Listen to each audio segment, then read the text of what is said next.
आज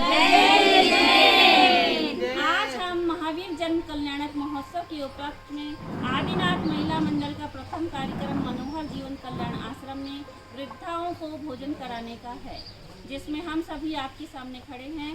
और इस आश्रम का संचालन तृप्ति लूनिया करती हैं, जो कि मात्र 24 वर्षीय हैं और उन्हें अपने माँ बाप से इंस्पिरेशन मिला और इस आश्रम को वो चला रही हैं।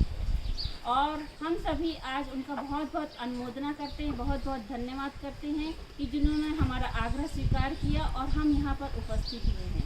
भगवान महावीर का क्या संदेश? जियो और जीने दो। महावीर का क्या संदेश? जियो और जीने दो।